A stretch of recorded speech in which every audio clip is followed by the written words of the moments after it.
नमस्कार मित्रांनो, मी मारुती मोहनकर. मित्रांनो, तुमच्या गावच्या मतदान यादीमध्ये तुमचं नाव आहे का हे चेक कसं करायचं ते तुम्ही तुमच्या मोबाईलमध्ये देखील चेक करू शकता. तर ते कसं करायचं तर त्याची सोपी पद्धत आपण आज या व्हिडिओच्या माध्यमातून पाहणार आहोत.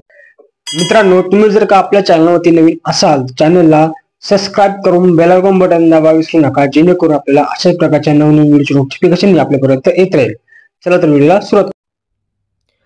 तर मित्रांनो, तुम्हाला तुमच्या गावची मतदान यादी डाउनलोड करण्यासाठी तुम्हाला ही जी काही वेबसाईट आहे वोटर पोर्टलची, तर ती तुम्हाला या ठिकाणीची लिंक मी तुम्हाला आपल्या व्हिडिओच्या डिस्क्रिप्शन बॉक्समध्ये देत आहे. तर त्या ठिकाणी जाऊन तुम्ही ते कॉपी करून तुम्ही तुमच्या गुगल क्रोमच्या सर्च बॉक्समध्ये पेस्ट करायचे.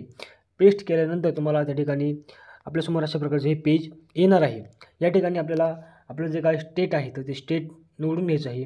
तर राज्य या ठिकाणी निवडायचं आहे. राज्य सिलेक्ट केल्यानंतर तुम्हाला पुढे तुमचा जो काय जिल्हा असेल, डिस्ट्रिक्ट असेल, तर ते डिस्ट्रिक्ट तुम्हाला सिलेक्ट करून घ्यायचं आहे. त्यानंतर पुढे तुमचा जो काय मतदारसंघ असेल तो मतदारसंघ निवडायचा आहे. मतदारसंघ निवडल्यानंतर खाली एक लँग्वेज आहे, तर ती लँग्वेज तुम्हाला सिलेक्ट करून घ्यायची आहे, इंग्लिश आणि मराठी. तर या ठिकाणी आपण मराठी सिलेक्ट करूया आणि दिलेला जो काही कॅप्चा कोड आहे तो कॅप्चा कोड या ठिकाणी टाकून घ्यायचा आहे.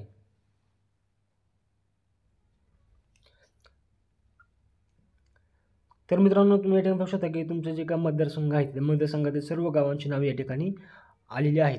आता तुम्हाला तुमच्या गावाचं नाव जर या ठिकाणी पाहायचं असेल, तुम्ही या ठिकाणी सर्च बॉक्समध्ये ते सर्च करून घ्यायचं आहे. तुमचं जे काय नाव असेल तर तुम्ही नाव या ठिकाणी सर्च करू शकता. तर अशा पद्धतीने सर्च केल्यानंतर तुमच्या गावची काही गाव असेल ते गाव या ठिकाणी पाहायला मिळेल. आणि आता तुम्हाला त्याची जी लिस्ट आहे ती लिस्ट डाउनलोड करायची आहे. तर कसे करणार, तर फायनल रोल सेकंड SSR 2024च्या खालचा जो काय डाउनलोडचं चिन्ह आपल्याला पाहायला मिळते, तर त्याच्यावरती आपल्याला क्लिक करायचं. त्याच्यावरती क्लिक केल्यानंतर आपल्यासमोर ही PDF फाईल ओपन होणार आहे. तर त्या PDF फाईलमध्ये तुम्ही तुमचं नाव हे चेक करू शकता. तुमचे आसपासचे जे काही नाव असतील ते देखील तुम्ही चेक करू शकता. त्याच पद्धतीनं याच्यामध्ये काही नावं डिलीट झाले असतील तर ते देखील या ठिकाणी तुम्हाला पाहायला मिळतील. मित्रांनो, अशा पद्धतीने हा अतिशय महत्त्वाचा व्हिडिओ आपल्या भरपूर साऱ्या मित्रांपर्यंत नक्की शेअर करा, जेणेकरून त्यांना देखील या गोष्टीची माहिती मिळेल. धन्यवाद.